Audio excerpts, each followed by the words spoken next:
अस्सलाम वालेकुम प्यारे रीडर्स, कैसे हैं आप सब। आज हम रीड करेंगे सौता तिल का नॉवल की एपिसोड नंबर 28, जो कि हबीबा राइट्स की तहरीर है। एपिसोड पढ़ने से पहले प्लीज़ चैनल को सब्सक्राइब और वीडियो को लाइक ज़रूर कर दीजिएगा। चलते हैं एपिसोड की जानिब। आज इन्हें अपने पुराने घर में आए हुए महीना भर से ऊपर दिन हो चुके थे। पहले दिन जब उन सब ने अपना पहला कदम अपने पुराने घर में रखा, जहां उन्होंने अपना बचपन गुजारा था। इस आशाने को देख इनकी जो कैफियत थी वो बयान से बाहर थी, क्योंकि इस घर से निकलने के बाद जिन मुश्किलात का उन्होंने सामना किया वो बयान से बाहर थी।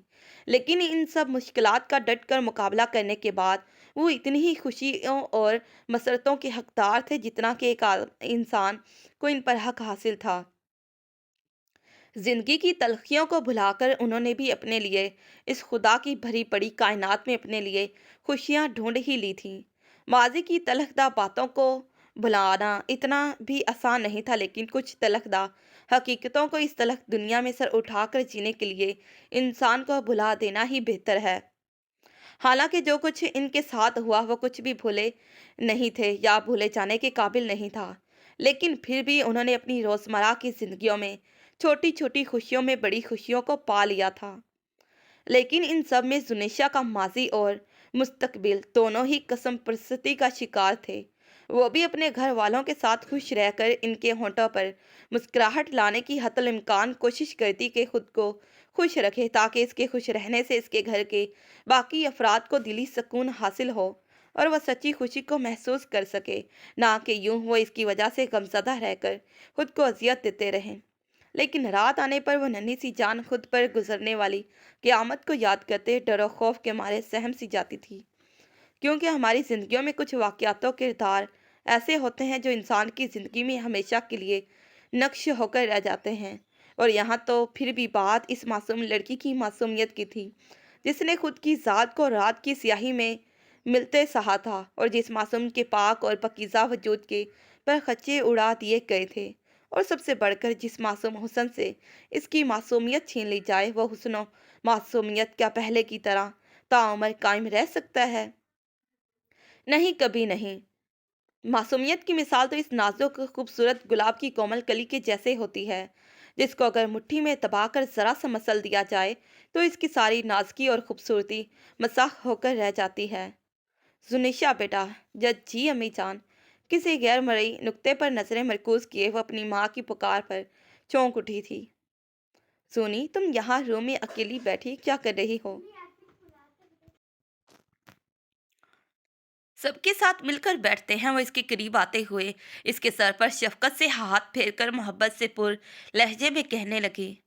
अम्मी जान, दिल नहीं चाह रहा आप जाए, मैं थोड़ी देर में आती हूँ। वह इनका शफकत भरा हाथ थामकर बशाशत भरे अंदाज में कस्तन मुस्कुरा कर बोली, जबकि ज़ोबिया मीरा हाकिम को इसके अल्फाज से कोई ख़ास तसल्ली ना हुई थी, इसलिए फिर से वो गोया हुई। देखो जुनी मेरा बच्चा, ऐसे कमरे में अकेले रहोगी तो मुझे डर है कि कहीं ये अकेलापन तुम्हें मार ही ना डाले। मैं चाहती हूँ तुम भी आगे बढ़ो और नॉर्मल रूटीन की तरह ज़िंदगी गुजारो, क्योंकि खुशियों पर तुम्हारा भी हक है मेरा बेटा। वो इसके हाथों पर नरमी से दबाव देती फिक्रमंदी से बोली। उनके अंदाज में फिक्र झलक रही थी, जिस पर वो मुस्कुरा उठी। पर अम्मी, इसने कुछ कहना चाहा पर वर कुछ नहीं। अब खामोशी से मेरे साथ चलो, सबके साथ मिलकर बैठा करो। वो आबरू अचकाकर इसे तंबिया करते हुए कह रही थी। अभी वो ना में मजीद कुछ कहने का इरादा करती कि तब इनके इसरार करने पर इसने मजीद बोलने का इरादा तर्क कर दिया। और फिर इसने एक नज़र अपनी अम्मी के हाथों में अपने हाथ को देखा, और फिर अपनी अम्मी जान की तरफ जो चेहरे पर नरम सी मुस्कान सजाए जाने कितने मान से असरार कर रही थी। और इनका दिल रखने की खातिर वो इनके हाथों पर वजन डालते। वो इनके सहारे अपनी जगह से उठी और इनकी हमराही में रूम से बाहर निकल गई। इधर इनके छोटे से लाउंज में बड़ी रौनक लगी हुई थी। आज जुनिशा की फेवरेट स्वीट डिश सोहन हलवा को घर पर तैयार किया गया था। ये मुल्तान का सबसे नायाब और खूबसूरत तोहफा था, जो कई छोटे बड़े शहरों में खास तौर पर सर्दियों में खाने की टेबल पर बड़ी हैसियत रखता था। आज ये खूबसूरत और नायाब तोहफा मीर हाकिम के ख़ानदान की जीनत बना था। जुनिशा ने पहली बार इस हलवे को अपनी खाला के घर खाया था। फिर इस लजीज हलवे को खाने के बाद जो जायका इसकी ज़बान पर चढ़ा, उतरने का नाम ही नहीं लिया। वो अपने बच्चों से जब भी खाने के साथ मीठे में कुछ बनाने का पूछती तो ये सोहन हलवा जुनैशा की अव्वल फरमाइश में सरफरस्त होता था। बाजो इधर मेरे पास आकर बैठे। लाउंज में आकर इसने सबको सलाम किया। तभी रूबी ने अपने बराबर में इसकी जगह बनाते हुए इसे अपने साथ बैठने को कहा, जिस पर वह खामोशी से रूबी के पहलू में आकर बैठ गई। बाजो इस स्वीट डिश को चखकर बताएं कैसी बनी है, वो स्पून इसकी तरफ कहती जोशीले अंदाज में इससे कहने लगी। इसने एक नज़र अपनी बहन के रोशन चेहरे पर डाली और फिर इसका दिल रखने की खातिर इसने हलवे की जरा सी बाइट ले ली। जूनी मेरा बच्चा, ये लो अपना हिस्सा। जुबिया मीर हाकिम ने इसकी तरफ प्लेट बढ़ाई थी। अम्मी जान, इतना सारा मैं कैसे ख़त्म करूँगी, थोड़ा सा कम कर दें। वो हलवे की भरी हुई प्लेट को डबडबाई नज़रों से देखती अपने खुश्क हल्कों को तर करते बोली, क्योंकि प्लेट भरकर इस हलवे को खाना इसके लिए मुहाल था, और अलबत्ता इस हलवे को मुनासिब मिकदार में खाना इसके पेट के लिए मकदूर भर था। पर बेटा जरा सा तो दिया है, चलो जल्दी से अपने हिस्से का हलवा खत्म करो। चूजे भर जितना खाती हो, फिर सेहत कैसे बढ़ेगी तुम्हारी। उन्होंने इसरार किया और फिर डांटते वाले अंदाज में इसके हाथ में हलवे की भरी पड़ी प्लेट थमाकर खुद पास पड़े सोफे पर बैठ गई।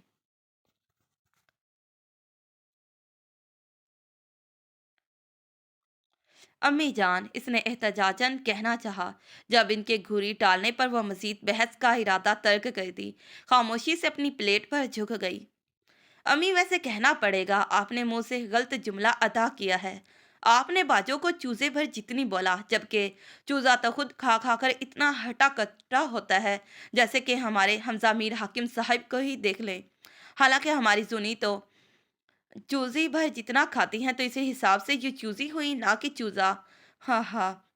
वो इतना कहते बाद में खुद ही अपनी बात पर बेख्तियार कहका लगा उठी। सुनेशा इसके कहके से थोड़ा खजल सी हुई, लेकिन फिर बालों पे लिट जो इसके गुलाबी गालों को छूते हुए मुसलसल शरारतें करती इसे तंग कर रही थी, इसे कान के पीछे अड़कते हुए फिर वो भी इसके शरारती अंदाज पर हौले से मुस्कुरा दी।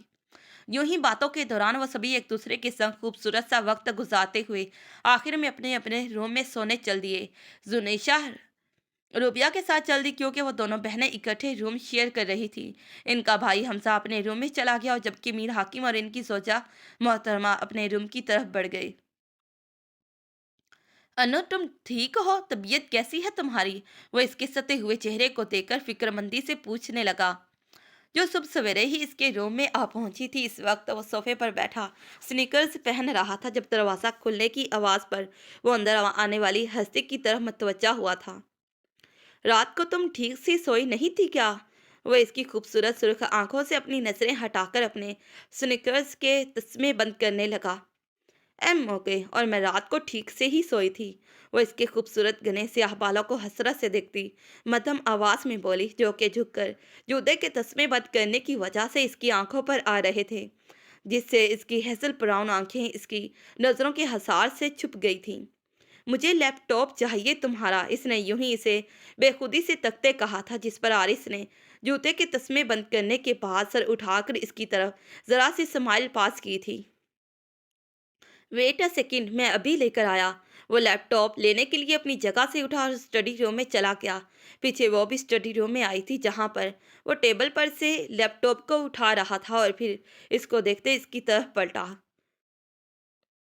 तुम्हारे तवस्त मुझे चंद पल सुकून के चाहिए।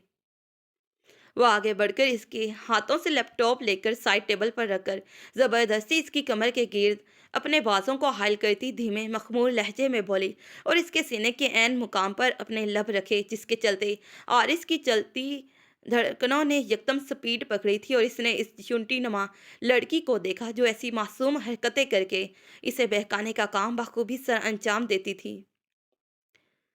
अनु प्लीज, वो इसके नर्मो नाजुक गुतास पासों से थामकर अपने और इसके दरमियान जरा सा फासला कायम करता इल्तिजाया कहने लगा। So what? वो आंखों को बेनियाजी से घुमाते नागवारी से बोली। इसे आरिस का यूं खुद से दूर करना एक आंख नहीं भाता था। वो एक बार फिर से इसकी इल्तिजाया घूरियों को नजरअंदाज करती जबरदस्ती इसके कुशादा सीने में छुप गई थी, जबकि वो एक बेबस सी सांस लेकर रह गया। डोरो, اس نے خمار سے چور لہجے میں اسے پکارا اور اس نے ایک بار پھر سے اس کے تھرکتے دل کے عین مقام پر اپنے گلاب کی پنکھڑیوں جیسے نازک لب رکھے تھے۔ اس کی اس بے باک حرکت نے اس کے دل کے دھڑکنوں کی رفتار معمول سے ہٹ کر پھر سے تیز رفتاری سے بڑھائی تھی اور اس کا دل ایک عجب سی ترنگ میں دھڑکا تھا۔ اس کے پکارنے پر اس نے بھاری گمبھیر آواز میں ہنکارا بھرا، یہ فرقت عالم کی گھڑیاں کب ہماری رفاقتوں کی قربت میں ڈھلیں گی؟ انائزہ خانزادہ نے اس کے گرد مضبوطی سے اپنا حصار قائم کرتے ہوئے مزید اس پر اپنی گرفت بڑھائی تھی اور ایسا کہتے ہوئے اس کے نازک پنکھڑیوں جیسے لب ہلتے ہوئے اس کے تھرکتے دل کی دھڑکنوں کے ساتھ تھرکتے ہوئے رقص کر رہے تھے۔ عارض خانزادہ نے پل بھر ہی میں اس کے اس ایک جملے کے معنی و مفہوم کے پیچھے چھپی گہرائی کو سمجھتے اپنے اناپی لبوں کو سختی سے ایک دوسرے میں پیوست کیا تھا۔ اسے تاصف ہوا تھا اس خودسر بے وقوف لڑکی کی بے وقوفی پر، جو وہ یوں سر عام اپنے بے لوث جذبات و احساسات اس پر لوٹاتی رہتی تھی، کیونکہ وہ تو اس کے لیے سراپا انتقام تھا جس کا پور اس سے انتقام لینے کے لیے مچلتا رہتا تھا، اور وہ دن زیادہ دور نہیں تھے جب وہ اسے اپنے انتقام کی بھٹی میں جلانے والا تھا۔ ہمیں کالج کے لیے دیر ہو جائے گی انو، اپنے یہ جذباتیت کا اظہار تم پھر کسی دن کر لینا۔ اسے یوں ہی ہکا بکا چھوڑے ہوئے ایک بار پھر سے اس کے جذبات و احساسات کو بڑی فرصت سے بے مول کرتا روم سے باہر چلا گیا تھا۔ وہ دونوں ناشتے سے فارغ ہو کر کالج جانے کے لیے پارکنگ لاٹ کی جانب آئے تھے۔ گھر کے اس مخصوص حصے میں بنے پارکنگ لاٹ میں وہ سبھی گھر والے اپنی گاڑی کو پارک کیا کرتے تھے۔ اربد خان، آپ یہاں؟ اپنی گاڑی میں ڈرائیونگ سیٹ پر پہلے سے براجمان اربد خان کو دیکھتے ان دونوں نے یک زبان ہو کر حیرانگی سے پوچھا تھا۔ ہاں، میں تمہارے بھائیوں نے ڈیوٹی لگائی ہے تو اب نبھانی تو پڑے گی، وہ ان کے تعجب سے پوچھنے پر گہری سنجیدگی سے بولا تھا۔ تو چلے پھر۔ عارض شولڈر پر لڑکی بیگ کی سٹرپ کو سنبھالتے آگے بڑھا، کیونکہ وہ دل میں اکرام خانزادہ کے اس اقدام پر خوش ہوا تھا کہ چلو اس بہانے سے ہی صحیح وہ تمام راستے انائزہ خانزادہ کی بے باک حرکتوں سے تو بچا رہے گا۔ ارے اتنی بھی جلدی کیا ہے خانزادہ صاحب، جس کے لیے اتنا جوخم پالا ہے، پہلے انہیں تو آ لینے دو۔ اس کے گاڑی میں بیٹھتے ہی چلنے کی دہائی پر وہ بے اختیار چلایا تھا۔ مطلب؟ اب کی بار انائزہ نے ناسمجھی سے پوچھا۔ آہ ظالموں، اس نے دل میں کہا، میرا مطلب ہے کہ اظہر خان زادہ کی بہن کو ساتھ لے کر جانا جان جوخم میں ڈالنے کے برابر ہوا نا۔ اس نے بروقت بگڑتی بات کو سنبھال لیا تھا، جس پر وہ دونوں اس کی بات کی گہرائی کو سمجھتے تائیدی انداز میں اس کی بات پر بے اختیار کہکا لگا اٹھے تھے۔ میں عنایشہ خانزادہ کی بات کر رہا ہوں، خان سر نے آپ دونوں کے ساتھ ساتھ ان کی ذمہ داری بھی مجھ معصوم کے کندھے پر لاد دی ہے۔ وہ دوستانہ لہجے میں ستے ہوئے انداز میں ان کو بتانے لگا، ورنہ تو اسے اپنے کانوں میں آج خطرے کی گھنٹیاں بجتی صاف سنائی دینے لگی تھیں۔ اوہ اچھا، آپ رکے، میں آپ ہی کو دے کر آئی۔ انائزہ نے اس کی بات کو سمجھتے ہوئے کہا، کیونکہ وہ بھی اظہر خان زادہ کی ضدی طبیعت اور ہٹیلے پن سے بخوبی واقف تھی۔ شکر ہے مجھ معصوم کی بات آپ کی سمجھ میں آئی، جاؤ پھر جلدی سے انہیں لے کر آؤ۔ وہ انائزہ خانزادہ کو گاڑی سے باہر نکلتے دیکھ باقاعدہ ہاتھ آسمان میں دعا کی صورت میں اٹھا کر شرارتاً بولا تھا، اور اندر سے اس کا دل مسلسل بے چینی کا شکار تھا۔ اس پر آشکار ہو چکا تھا کہ انائشہ خانزادہ اس کے رگ و وپے میں اس قدر سرایت کر چکی ہے کہ اب تو اس کو ایک دن بھی دیکھے بنا اس سے گزارا نہیں جا رہا تھا۔ وہ تو اربد خان کے لاکھ منتیں ترلے کرنے کے بعد اکرام خانزادہ نے اس دل جلے کی حالت پر رحم کھاتے ہوئے اسے ان سب کی پک اینڈ ڈراپ کی ذمہ داری اس کے حوالے سونپ دی تھی۔ انائزہ خانزادہ کے ساتھ باہر پارکنگ ایریا میں آئی تو فرنٹ سیٹ پر اربد خان کو بیٹھے دیکھ اس کا حلق تک کڑوا ہو گیا۔ انائزہ، تمہیں فرنٹ سیٹ پر بیٹھنا اچھا لگتا ہے تو تم یوں کرو، فرنٹ سیٹ پر بیٹھ جاؤ۔ انائزہ کو پچھلی سیٹ پر عارض کے ساتھ بیٹھتے دیکھ وہ ممنائی تھی۔ آپی، میں کیوں آ کر فرنٹ سیٹ پر بیٹھوں؟ مانا کہ مجھے پسند ہے فرنٹ سیٹ پر بیٹھنا، لیکن تب جب میرے پہلو میں میرا ٹورو براجمان ہو۔ یہ فرنٹ سیٹ مجھے تب تک ہی اچھی لگتی ہے۔ وہ بیک سیٹ پر عارض خان زادہ کے وجیہہ خوبصورت چہرے کو دیوانگی سے دیکھتی بولی، انائشہ آپ آ جائیں بیک سیٹ پر، میں فرنٹ سیٹ پر بیٹھ جاتا ہوں۔ عارض نے مشورہ دیا۔ نہیں، کوئی ضرورت نہیں ایسا کرنے کی، اربد بھائی کوئی غیر تھوڑی ہیں۔ ابھی آپ پہلی بار تو ان کے ساتھ نہیں جا رہی، پہلے بھی آیا جایا کرتی ہیں، تو پلیز بیٹھ جائیے نا، مجھے میرے ٹوروں کے ساتھ بیٹھنے دیں۔ وہ رونی صورت بنا کر بولی، جانتی تھی عنائشہ اب کی بار اسے نہ نہیں کر پائے گی۔ میں عنائزہ کی بات سے اتفاق کرتا ہوں، اربد خان مان گلا کھنکار کر اسے کنکھیوں سے دیکھتے بھاری گمبھیر لہجے میں بولا، کیونکہ عنائزہ خانزادہ نے اس کے دل کی بات کی تھی کہ وہ اس کے لیے تھوڑی کیا تھا جو وہ یوں اس کے ساتھ بیٹھنے پر ناک منہ چڑھا رہی تھی۔ اس نے سوچ لیا تھا وہ راستے میں اس کے سارے کسبل نکال دے گا جو وہ یوں اس کے ساتھ بیٹھنے پر کترا رہی تھی۔ تم کہتی ہوں تو بیٹھ جاتی ہوں، ورنہ مجھے بھی کوئی شوق نہیں ہے فرنٹ سیٹ پر بیٹھنے کا، وہ منہ بناتی ناک سکیڑ کر بولی تھی۔ اور اس کے گاڑی میں بیٹھتے ہی اربد خان گاڑی کو پارکنگ ایریا سے لون کی راہداریوں سے بڑی مہارت سے گزارتا مین روڈ پر لے آیا۔ چھوڑو مجھے، رات کے جانے کون سا پہر تھا جب وہ ڈر کے مارے نیند میں ہی بڑبڑانے لگی۔ شاید ماضی کے تلخ واقعات میں سے کوئی حادثہ اس پر نیند میں ہی پھر سے حملہ آور ہوا تھا کہ جس کے زیر اثر وہ سوتی آنکھوں سے بھی اسی حادثے کو خود پر گزرتے محسوس کر رہی تھی۔ باجو، یہ میں ہوں روبی۔ باجو، میرا ہاتھ تھا، پتہ نہیں آپ کی طرف کیسے چلا گیا، شاید کروٹ بدلتے وقت۔ باجو، آپ ٹھیک ہیں؟ وہ پرسوچ سے انداز میں پریشانی سے بولی۔ ہاں تو ٹھیک ہوں میں، وہ لرزتی کپکپاتی آواز میں خوف سے بولی، یہ یقین دلاتے ہوئے کہ وہ اس وقت جہاں ہے وہ اس کی سب سے محفوظ پناہ گاہ ہے۔ اس سوچ کو سوچتے اس کے کھوئے ہوئے حواس پھر سے بحال ہونے لگے اور وہ اپنی بہن کے گلے لگ گئی۔ باجو، اس نے اپنی بہن کے لرزتے کپکپاتے وجود کو دیکھتے پکارا۔ روبی، میں ٹھیک ہوں، اتنا کہتے وہ اس سے الگ ہوئی اور مضبوط لہجے میں کہتے اس نے روبی کو تسلی دینی چاہی جو درزیدہ نظروں سے اس کی جانب دیکھ رہی تھی۔ وہ نہیں چاہتی تھی اس کی بہن اسے تکلیف میں مبتلا دیکھ کر غمگین ہو۔ سو جاؤ روبی، رات بہت ہو گئی ہے، وہ وال کلاک میں نصب وقت کو دیکھتی بولی جو کہ رات کے 2:30 بجا رہا تھا، اور اتنا کہتے وہ خود بھی دوسری طرف کروٹ لے کر لیٹ گئی۔ روبی نے شدت غم سے اس کی پشت کو دیکھا اور پھر اپنی آنکھوں میں آئے آنسوؤں کو بے دردی سے پونجھتی وہ بھی اسی خاموشی سے اس کی طرف رخ کیے لیٹ گئی۔ اس نے کہیں سنا تھا کہ بعض دکھ بتانے سے بڑھ جاتے ہیں، اور یہاں تو وہ بغیر سنے ہی جس اذیت میں مبتلا تھی اس کا کوئی اندازہ نہیں لگا سکتا تھا۔ ابھی تک تو اس نے اپنی بہن کا دکھ اس کے منہ سے سنا ہی نہیں تھا، لیکن وہ سمجھ سکتی تھی اپنی بہن کی حالت کو کہ وہ کن حالات میں ان تک پہنچی تھی۔ اس نے دل میں خدا کا شکر ادا کیا اور پھر آنکھیں موند کر سونے کی کوشش کرنے لگی۔ اس نے گاڑی کو یونیورسٹی سے ذرا فاصلے پر سڑک کنارے روک کر اس پریوش کی سنجیدگی سے پر خوبصورت چہرے پر نگاہ دوڑائی تھی۔ اس کے برعکس اس کے یوں سڑک کنارے گاڑی کو روکنے پر عنائشہ کو گھبراہٹ ہونے لگی تھی، اور پھر اس نے ایک گہرا سانس کھینچ کر خود کو اس کے ظالمانہ تیور کو سہنے کے لیے تیار کیا تھا۔ آپ نے یہاں بیچ راستے گاڑی کیوں روک دی؟ اس نے ہمت کرتے اس سے سوال کیا۔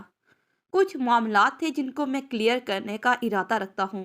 وہ اس کے اور اپنے درمیان حائل ذرا سے فاصلے کو طے کرتے ذرا اس کے قریب ہوا تھا، جبکہ وہ اس کے قریب آنے پر تذبذب کا شکار ہوئی اور اس سے دور ہونے کی کوشش میں وہ بے دہانی میں گاڑی کے شیشے سے جا ٹکرائی۔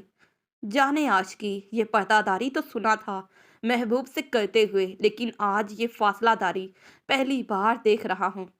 وہ اس کی دلکش خوبصورت چہرے کو اپنی بے پاک پرتپش نگاہوں میں لیے بھاری گمبھیر انداز میں پوچھ رہا تھا۔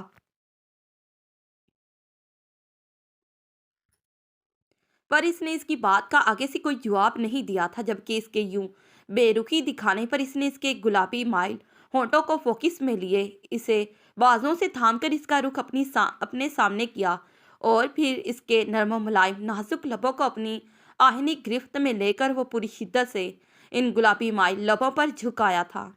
عنائشہ، یہ کیا بدتمیزی ہے؟ اس کے دھتکارنے پر وہ غصے سے گھرایا تھا۔ اتنا غصہ کس بنا پر؟ کیا چاہتے ہو کہ میں تمہاری غلام بن کر رہوں؟ بنا چوں چرا کیے تمہاری ہر صحیح غلط بات کو مانتی رہوں تو مجھ سے یہ نہیں ہوگا مسٹر اربد خان۔ وہ اس کے غصے سے گھرانے پر اس سے بھی زیادہ اشتعال سے پر لہجے میں چلائی۔ اس کے لہجے میں شعلوں کی سی چبھن تھی، اس کے نرم و نازک لبوں پر ابھی بھی اسے چبھن محسوس ہو رہی تھی، اور نرم و نازک لب اس کے شدت بھرے لمس سے جھلس رہے تھے۔ اس نے بڑی بے دردی سے اپنے نچلے ہونٹ کو دانتوں میں دباتے کاٹا تھا۔ اس کی اس حرکت پر اس کے ہونٹ کے کونے پر خون کی ننھی سی بوند ابھر آئی تھی، جس کو دیکھ اربد خان چیل کی مانند پھر سے اس پر جھپٹا تھا اور ایک مرتبہ پھر سے اسے اس کے گداز بازوؤں سے تھامے اس کے گرد اپنا آہنی حصار بنا کر اسے اپنی گرفت میں لیا تھا، جس پر وہ اس کے مسلسل تنگ پڑتے گہراؤ پر بلبلا اٹھی تھی۔ اس نے ایک بازو سے اس پر گرفت مضبوط کی تھی، جبکہ دوسرے ہاتھ سے اس کے چوٹی کے بالوں کو مٹھی میں لے کر بری طرح سے چٹکا دیا تھا کہ اس کی اس حرکت سے اس کی بری نین کٹور آنکھیں پانیوں سے لبالب بھرا گئی تھیں۔ تمہاری ہمت بھی کیسے ہوئی خود کو اذیت سے دوچار کرنے کی؟ مجھ سے کہتی، میں یہ کام بخوبی سے انجام دے دیتا۔ پھر اس کے ہونٹ پر خون کی ننھی سی بوند کو جمے دیکھ اس نے تیز چبھتے لہجے میں گھرا کر پوچھا۔ اس خون کی ننھی سی بوند کو دیکھ اس کا اشتعال تھا کہ بڑھتا ہی چلا جا رہا تھا۔ اس نے ایک گہرا سانس کھینچا، جس سے اس کی سانسیں مقابل کے خوبصورت گلابی چہرے پر تھپیڑے کی مانند ٹکرائی تھی۔ اس کا اشتعال تھا کہ کسی طور کم نہیں ہو پا رہا تھا۔ اندرونی خلش جب حد سے بڑھی تو وہ بے خودی میں اسی خون کی ننھی بوند کو بے رحمی سے اپنے دہکتے لبوں کی گرفت میں لے گیا اور اس کے نازک لبوں پر بے رحمی سے ظلم ڈھاتا وہ ستمگر اس کی سانسوں تنگ کو قید میں کر گیا تھا۔ ایک مدہوش سی کیفیت تھی جس نے اربد خان کو اپنی لپیٹ میں لے لیا تھا، یا پھر اس کے نرم و نازک پنکھڑیوں جیسے لبوں کا جام ہی اس قدر مدہوش کن تھا کہ وہ اپنے ارد گرد کے ہوش و حواس کو بھلائے جانے کتنی دیر تک اس کے گلابی ہونٹوں پر مدہوشی سے جھکا ان رسیلے لبوں کا جام پینے میں مصروف رہا تھا۔ اس بار تو وہ عنائشہ خانزادہ کی مزاحمت کو بھی کسی خاطر میں نہیں لا رہا تھا۔ ایسا لگ رہا تھا جیسے وہ آج ان کا رس نچوڑ کر ہی دم لے گا۔ اس کی قربت میں وہ بہک رہا تھا۔ اس نے اس کی بیک زپ کو اپنے دوسرے ہاتھ کی مدد سے کھولا اور پھر اس کی برا کے ہک سے اس کی انگلیاں الجھنے لگی تھیں۔ اس نے سانس لینے کی غرض سے اس کے ہونٹوں کو ایک پل کے لیے آزادی بخشی تھی۔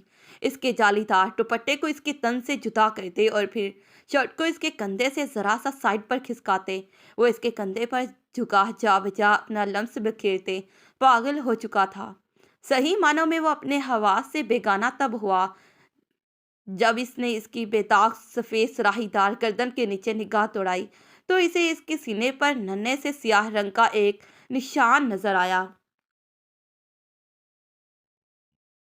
جو اسے پاگل کرنے کے لیے کافی تھا۔ اس سیاہ دل نے بری طرح سے اسے اپنی طرف مائل کیا تھا اور اس کی تیز رفتاری سے چل رہی سانسوں اور اس کے دھڑکتے سینے کے ساتھ ساتھ جب اس نے اس کے سینے کے ساتھ دھڑک رہے اس ننھے سیاہ دل کو دیکھا تو وہ ایک پل کی دیری کیے بنا اس کے سینے پر جا بجا اپنے شدت بھرے لمس کی مہریں ثبت کرنے لگا، اور پھر آخر میں جب اس نے اس کے اس ننھے سے سیاہ دل پر اپنی بے پناہ شدتیں لوٹائی تو تب اس کی اس شدت بھرے لمس سے خود کی بکھرتی سانسوں کو بکھرنے سے سنبھال پانا اسے محال لگنے لگا، کیونکہ اس کا یہ شدت بھرا لمس اسے سسکنے تڑپنے پر مجبور کر گیا تھا۔ اربد خان، مجھے آپ سے اتنے گھٹیا پن کی توقع نہ تھی۔ جب کچھ نہیں بن سکا آپ سے تو آپ نے یہ طریقہ نکالا مجھے ہراساں کرنے کا۔ وہ اس کی شدت بھرے جسارتوں کو سہنے کی کوششوں میں ناکام ہوتی اسے پوری قوت سے دھکا دے کر تلخی سے چلائی۔ اسے لگا آج وہ ہر حد پار کر جائے گا۔ اس نے بمشکل اپنی بکھری سانسوں کو سمیٹا تھا اور اپنی ناہموار سانسوں کو بمشکل ہموار کرتی وہ اب خونخوار نظروں سے اسے دیکھ رہی تھی۔ اسے ہراساں نہیں محبت لوٹانا کہتے ہیں۔ اور کب ہراساں کیا ہے ہم نے آپ کو؟ اپنی ملکیت پر اپنے نام کی مہر لگانا گناہ ہے کیا؟ وہ اس کے بکھرے سراپے کو بے باک نظروں سے دیکھتے مدہوش لہجے میں بولا، کیونکہ ابھی تک اس کا یہ بکھرا سراپا اس کی نظروں کے سامنے تھا تو پھر وہ اتنی جلدی ہوش کی دنیا میں واپس کیسے لوٹ آتا؟ جبکہ اس کی بے باک جذبے لوٹاتی گستاخ نگاہوں کے ارتکاز پر جب اس نے اپنی نظریں اپنے سراپے کی طرح دوڑائیں تو وہ شرم سے لال گلنار ہو گئی، اور پھر جلدی سے اپنے بکھرے سراپے کو سمیٹتے ہوئے وہ اب درزیدہ نظروں سے اسے گھورنے لگی تھی، جو شوق نظروں سے اس کو دیکھتے اس کے ضبط کے پیمانوں کو آزمانے کی کوششوں میں تھا۔ گناہ ہی ہے یہ جو آپ ہماری اجازت کے بغیر کرتے ہیں، اور ایک بات کان کھول کر سن لیں، ہم کوئی جائیداد یا زمین کا ٹکڑا نہیں ہے جسے آپ اپنی ملکیت سمجھ کر قبضہ جما لیں۔ ہم عنائشہ خانزادہ ہے اور آپ جو हमा वक्त हम पर अपनी मलकियत का रौब झाड़ते रहते हैं। देखना एक दिन हम ये हक आपसे छीन कर रहेंगे। फिर देखेंगे कैसे आप हमें अपनी मलकियत समझकर हम पर हक जताते हैं। और कब तक आप हमारे वजूद को हमारी इजाज़त के बिना छूकर अपनी अना को तस्कीन पहुंचाते रहेंगे।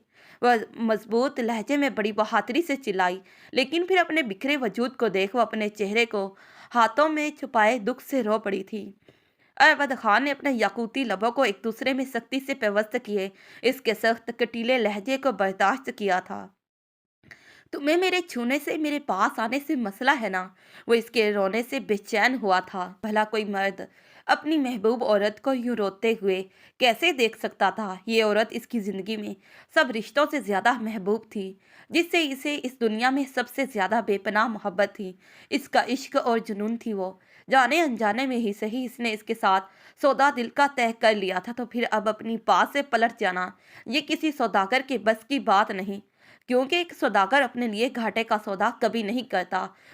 लेकिन आज एक सौदागर अपनी महबूब औरत की बात मानकर खुद के लिए घाटे का सौदा तय करने वाला था। तो क्या नहीं होना चाहिए? वो जख्मी निगाहों से देखती नफरत से फुनकारी थी। आह, ये नफरत भी कैसा पुरलुत्फ जज्बा है। इसने इसके लहजे में छुपी नफरत को महसूस करते एक सर्द आह भरी थी। आज़ादी चाहती हो मुझसे?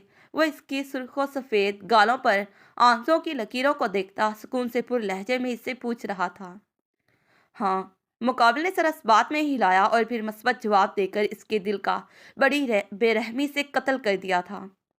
तो खुश हो जाओ, बहुत जल्द तुम्हें मुझसे रिहाई मिल जाएगी और मेरे मरने के बाद बिना किसी तरुद्दुद के तुम्हारी आज़ादी का परवाना तुम्हारे हाथ लग जाएगा। वह इसके खूबसूरत सभी चेहरे को अपने फोकस में लिए इससे भी ज्यादा बेरहमी से बोला था, जिस पर इसने बेख्तियार अपनी आंसुओं भरी आंखों को उठाकर इसकी तरफ देखा। पर मैं ऐसा तो नहीं चाहती कि आप। इससे आगे चाहकर भी इससे कुछ बोला नहीं गया, क्योंकि वह जानती थी वो अपने कोल का किस हद तक पका था। तुम ऐसा चाहती हो या नहीं, मुझे इससे कोई सरोकार नहीं। तुम्हें तो बल्कि खुश होना चाहिए। मेरे मरने के बदले तुम्हारी ख्वाहिश पूरी हो जाएगी, तुम्हें आज़ादी मिल जाएगी। वह जख्मी सा मुस्कुरा कर बोला और ड्राइविंग की तरफ मुतवज्जा हो गया। मैं वाकई में ऐसा नहीं चाहती, वो मध्यम लहजे में बोली और इसकी मरने वाली बातों को सुन इसकी आंखें भरा गई थीं। मैंने कहा ना, तुम्हें इससे कोई फर्क नहीं पड़ना चाहिए और ना ही ये तुम्हारा दर्द सर है। तुम्हें सिर्फ अपनी आज़ादी से सरोकार होना चाहिए। वो सामने मिरर के पार नजरें गड़ाए जज्बात से हारी अंदाज में बोला।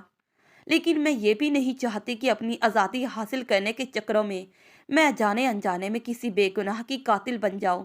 वह अब की बार बाकायदा रोते हुए बोली, क्योंकि बार बार इसकी कही मर मिट जाने वाली संजीदा बातें इसके मासूम दिल को दहला रही थी। इसकी ये मासूमियत भरे अल्फाज मुकाबिल के जलते दिल पर किसी ठंडी पफार की मानित बरसे थे, और वह इसकी इस मासूमियत से कहे गए लफ्ज़ों पर धीरे से मुस्कुरा दिया। तो क्या चाहती हो? सुकून से मरो भी ना? तुमने मुझसे अपनी आज़ादी को नहीं मांगा, बल्कि बदले में मुझसे मेरी चलती सांसों को छीनने की कोशिश की है। वो स्टीयरिंग पर दबाव बढ़ाते हुए दीवानेपन से बोला। वो इसके दीवानेपन पर खामोश रही और सोचने लगी कि काश वो इस शाम इसके साय से भी दूर रहती, तो ये भयानक दिन इसकी ज़िंदगी में कभी ना आता और ना ही इसे ये निकाह करना पड़ता। अच्छा होता वो ये निकाह नहीं करती, बल्कि इससे बेहतर था कि वो लोग इसे जान से ही मार देते। लेकिन वो लोग तो इसके जान लेने पर ही इक्तफा नहीं कर रहे थे, बल्कि वो तो इसे कुछ और ही चाहते थे। इससे आगे का सोचकर ही इसके रंगोठे खड़े हो गए। इसने एक बेबस सी निगाह इस पर दौड़ाई और फिर खामोशी से विंडो स्क्रीन के पार भागते दौड़ते मनाजिर को देखने लगी। तो प्यारे रीडर्स, ये रही आज की मोस्ट रोमांटिक एपिसोड। कैसी लगी आप सबको? और इनका निकाह कैसे, कब और किन हालात में हुआ, ये नेक्स्ट एपिसोड में आप सबको पता चल जाएगा। तब तक के लिए हो सके तो आप सब प्यारे लोग मेरे चैनल को सब्सक्राइब कर दी, और अगर हो सके तो इस वीडियो को लाइक, शेयर और कमेंट बॉक्स में कमेंट करना ना भूलिएगा। और मुझे अपनी राय से ज़रूर आगाह करिएगा कि आपको इस नावल में कौन कौन सा किरदार अच्छा लग रहा है। और मुझे ख़ासकर अरबद खान और अनायशा खानज़ादा के किरदार के, इनके कपल्स के मुतालिक मुझे रिव्यू ज़रूर दीजिएगा। और फिर मिलते हैं इसी नावल के नेक्स्ट पार्ट पर। پیارے ریڈرز، تب تک کے لیے اللہ حافظ، bye bye and take care. Thanks for watching this video.